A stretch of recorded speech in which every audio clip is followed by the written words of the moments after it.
नमस्कार जी। नमस्कार क्या नाम लिखती हैं आप? जी, रेखा दासी। रेखा दासी जी, आप कहाँ से आई हैं? जी, मैं जिला टीकमगढ़ और मध्य प्रदेश से आई हूँ। रेखा दासी जी, आप ये बताइए कि यहाँ पर जैसा कि हमने देखा, यहाँ बहुत भीड़ भाड़ का माहौल दिख रहा है, बहुत ज्यादा संख्या में यहाँ पर लोग इकट्ठे हुए हैं।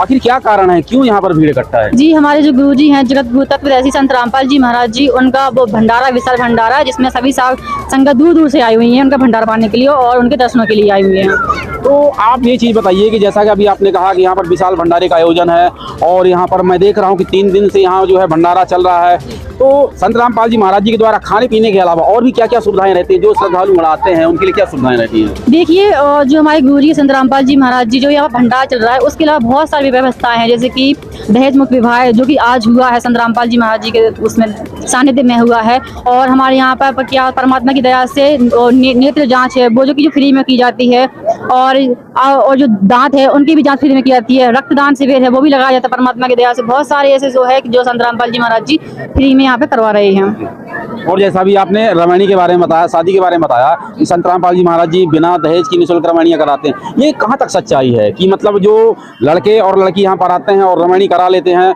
और दहेज का लेना देना नहीं होता, तो ऐसा तो नहीं है कि यहाँ दहेज नहीं लेते देते फिर घर जाकर उनका लेना देना स्टार्ट हो जाता हो? ये सच्चाई कहाँ तक सही है? देखिए, आपने ये सवाल बहुत ही अच्छा पूछा है। मैं आपको बता दूं कि जो हमारे गुरुजी हैं संत रामपाल जी महाराज, उनके सानिध्य में मेरी खुद की रमेड़ी हुई है और कुछ महीने पहले मेरी रमेड़ी हुई है, जिसमें किसी प्रकार का दान दहेज नहीं दिया गया है।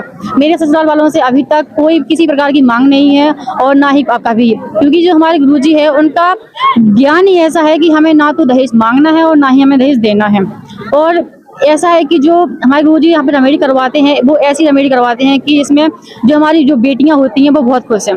हम देखते हैं कि जगत में क्या होता है कि रमेड़ी तो बहुत धूमधाम से की जाती हैं, लेकिन कुछ महीनों बाद, कभी कभी कुछ सालों बाद उन लड़कियों की हत्या कर दी जाती है, दहेज के लिए उन्हें प्रताड़ित किया जाता है। लेकिन हमारे सत्संग में है जो गुरुजी, उनके यहाँ पर ऐसा कुछ भी नहीं होता है। यहाँ पर बहन बेटियों को, जो बहुएं होती हैं उनको बेटियों की तरह रखा जाता है और अपनी बेटी बनाकर रखते हैं। किसी प्रकार से उन्हें परेशान नहीं किया जाता है और किसी प्रकार का दान दहेज की मांग नहीं की जाती है। देखा जी, आपने अभी बताया कि जैसा कि जो लोग अपनी बच्चियों को दहेज देते हैं और सारा धन देते हैं और बच्चियां ससुराल जाती हैं, इसके बावजूद भी आप बोल रही हैं कि वो सुखी नहीं रह पाती हैं, यहाँ तक कि उनको सुसाइड करने की नौबत आ जाती है।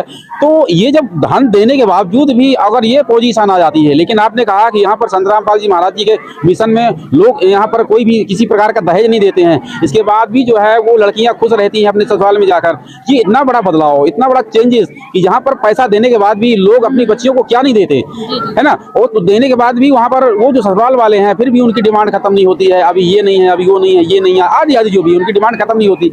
लेकिन यहाँ कुछ भी ना देने के बाद भी और जो बच्चियां वहाँ खुश रहती है, इतना बड़ा चेंजेस, इसका कारण क्या है? क्यों इतना बड़ा बदलाव आ रहा है? जी बिल्कुल, इसका कारण है हमारे जगत गुरु तत्वदर्शी संत रामपाल जी महाराज। जो उनका ज्ञान है, उनका ज्ञान ही ऐसा है कि जो उनकी जो संगत है, उनके श्रद्धालु है, उनके ज्ञान को समझकर कभी दान दहेज नहीं लेते हैं। क्योंकि हम सब लोग क्या है कि अपने गुरुजी की बात मानते हैं, उनके अनुसार चलते हैं, जो वो भक्ति मार्ग बताते हैं उन्हीं पर चलते हैं। और हमारे संत रामपाल जी महाराज के जितने भी श्रद्धालु है, कोई भी दान दहेज नहीं लेता है। देखिए, आपने ज्ञान की बात की, बहुत अच्छी बात की, आपने ज्ञान की बात की। ज्ञान संत रामपाल जी महाराज भी देते हैं, बहुत अच्छा देते हैं, लेकिन यहाँ पर और भी जो बड़े बड़े धर्मगुरु हैं वो भी बड़े बड़े कथावाचक हैं और उनके इतने बड़े करोड़ों फॉलोअर हैं और वो एक कथा के 15-15 लाख रुपए लेते हैं, तो वो भी तो ज्ञान देते हैं, तब ना उनके करोड़ों फॉलोअर्स हैं, तो वो भी ज्ञान देते हैं। लेकिन उनमें इतना बड़ा क्यों बदलाव नहीं आ रहा जो आप संत रामपाल जी महाराज जितना बड़ा बदलाव कर लेते हैं? देखिए, उनमें बदलाव इसलिए नहीं आ रहा क्योंकि वो सद्भक्ति नहीं बता रहे हैं। सद्भक्ति बता रहे हैं केवल संत रामपाल जी महाराज। हमारे जो ग्रंथ हैं उन ग्रंथों में साफ साफ लिखा हुआ है कि जो संत सब भक्ति बताता है, अब जो हमारे शास्त्र हैं, शास्त्रों को खोल खोल के सब भक्ति बताता है, सिर्फ वही यहाँ पे संत है, वो महान संत है। आपने जैसे की बात की बहुत बड़े बड़े महाधर्म गुरुओं की बात की, जिससे कि हम बता दें आपको, जो भी जितने बड़े बड़े महाधर्म गुरु हैं वो कोई भी शास्त्रों को खोल के सब भक्ति नहीं बताता है। आप जरा देखिए उनके सत्संग को देखिए, वो कहीं डांस कर रहे हैं, कहीं गाना गा रहे हैं, सब कुछ कर रहे हैं। लेकिन हमारे संत रामपाल जी महाराज जी अपने भक्तों तक को मना करते हैं कि हमें ना ही डांस करना है, ना ही गाने सुनने हैं, कुछ नहीं करना। तो ये हमारे गुरुजी संत रामपाल जी महाराज और बाकी धर्म गुरुओं में एक काफी अंतर है कि वो खुद करते हैं, लेकिन हमारे यहाँ गुरुजी मना करते हैं कि हमें ये सब नहीं कराना है। इसलिए उनमें और हमारे संत रामपाल जी महाराज में बहुत ज्यादा फर्क है।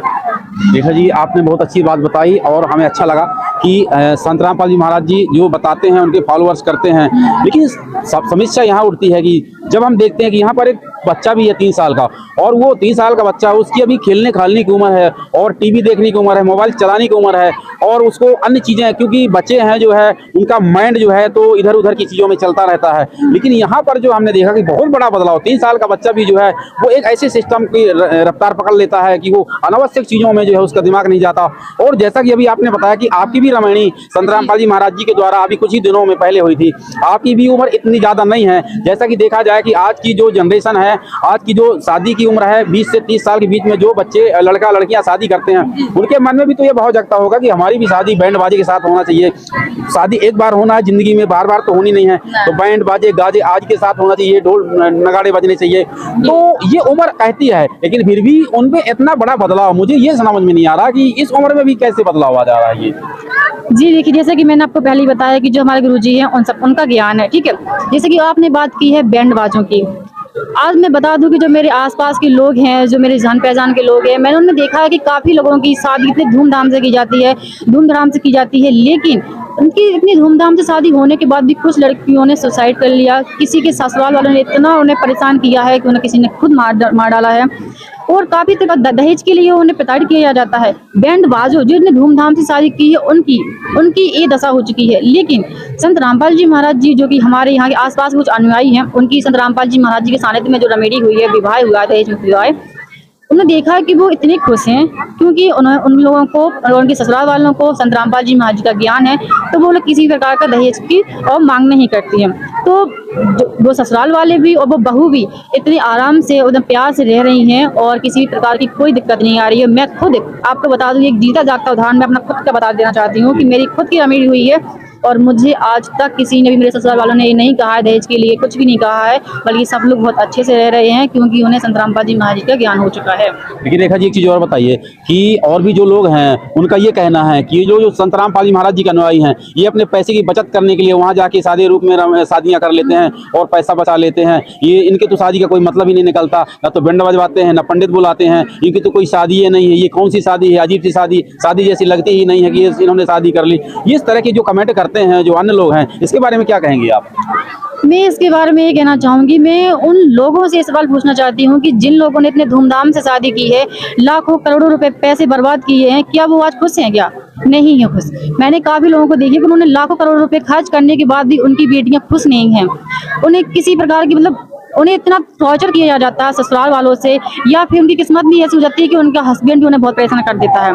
तो जब इतने पैसे लगाने के बावजूद वो खुश नहीं हैं, तो फिर इतनी धूमधाम शादी करने का मतलब ही क्या है?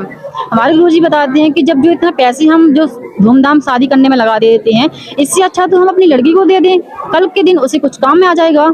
लेकिन लोग क्या करते हैं कि नहीं, धूमधाम शादी का दिखावा करते हैं कि हमें धूमधाम से शादी करनी चाहिए, लेकिन इसकी जगह पे मेरे ख्याल से अगर हम इतना पैसा अपनी बेटी को दे दें तो कल के दिन उसे किसी न किसी काम में बहुत जरूर काम आएगा, जैसे कि उनकी किसी बीमारी में या फिर ऐसे कुछ काम हो तो उसमें से पैसा काम आ सकता है। लेकिन लोग धूमधाम से ज़्यादा शादी करते हैं, उससे कुछ नहीं होता है, सिर्फ बर्बादी होती है, बहू को टॉर्चर किया जाता है। और मेरे ख्याल से तो संत रामपाल जी महाराज जी के सानिध्य में जो रेमेडी की जाती है तो उसी तरह से करनी चाहिए, एकदम सिंपल शादी। यहाँ पर पैसे मायने नहीं रखती हैं कि हमने कितने धूमधाम से शादी की है, कितने पैसे बर्बाद किए हैं। यहाँ पर मायने रखता है कि हमारी जो बेटी है वो अपने ससुराल में सुख है कि नहीं है, उसे किसी प्रकार का दुख तो नहीं है, मायने ये रखता है। आज के टाइम पे पैसे कुछ नहीं है। अगर हमारी बेटियां अपने ससुराल में खुश नहीं है तो उन पैसों का क्या करेंगे? शादी तो 2 दिन की है, 2 दिन में हम सारा पैसा वेस्ट कर देते हैं। बताइए, 2 दिन की शादी में हमने इतना सारा पैसा वेस्ट कर दिया। जो एक बाप होता है अपनी बेटी शादी कराने के लिए इतना कर्जा ले लेता है, लेकिन उसके बाद भी उसकी बेटी सुख नहीं रहती है, बल्कि उसे दुख रहता है। इससे अच्छा तो हम संत रामपाल जी महाराज जी की तरह की शादी क्यों ना करें?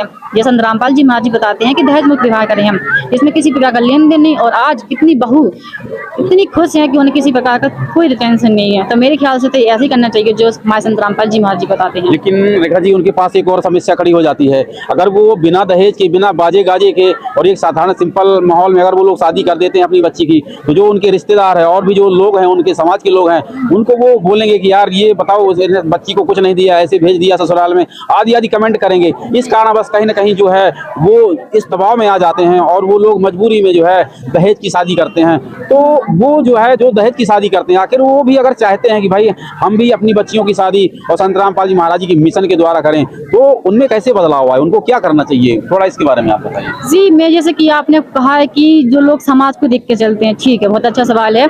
मैं आपको बता देना चाहती हूँ कि जैसे कि लोग समाज को देखकर शादियां करते हैं, पैसे बर्बाद कर देते हैं, धूमधाम से शादी करते हैं। मुझे बताइए, क्या हम समाज को देखकर शादियां करते हैं? जब हमें परेशानी होती है, दुख होता है, क्या वो समाज हमारे लिए तैयार होता है क्या? तो कौन दौड़ेगा, वो समाज वाले भी तो आते हैं ना। नहीं, समाज वाले नहीं आते। अगर हम सुख हैं, अगर सुखी है, हम खुश हैं, तो समाज वाले आएंगे। लेकिन जिस दिन अगर हमारे पास पैसा नहीं होगा, हम गरीब हो जाएंगे, तो कोई समाज वाला पूछने नहीं आता है। समाज वाला हमारे पर गलत इल्जाम लगाते, गलत बोलते हैं। तो उसके परिवार वाले तो आएंगे, नहीं आते। वो सिर्फ आज के समय में बता दूं, सिर्फ पैसा ही सब कुछ है। अगर पैसा है हमारे पास तो समाज वाले, परिवार वाले हमारे अपने हैं। अगर पैसा नहीं है तो कोई समाज वाला, परिवार वाला हमारा अपना नहीं है। तो क्यों हम समाज को देखकर चलें? हमें अपने बारे में सोच के चलने चाहिए। अगर हमारा भला संत रामपाल जी महाराज जी के उनके बताए हुए नियम के अनुसार अच्छा चल रहा है जीवन, तो हम उन्हीं के अनुसार क्यों न चलें? समाज हमें क्या देता है? कुछ नहीं देता। समाज हमें 2 वक्त की रोटी भी नहीं देगा। क्या क्या करेगा इस समाज के लिए? हम जो देते हैं, समाज देखिए क्या है, अगर हमारे लिए आज अच्छा हो जाए, बुरा हो जाए, तो समाज क्या है, आज याद रखता है, कल भूल जाएगा। और समाज भी हम बता दें कि हम अगर 100 काम भी अच्छे कर लेना तो कोई समाज हमें याद नहीं रखता। लेकिन अगर हमारी एक गलती हो जाए तो समाज में कोई जिंदगी टोकता रहता है कि तुम गलत हो, तुम ऐसे हो, तुम वैसे हो। क्यों हम समाज को देख कर चलें?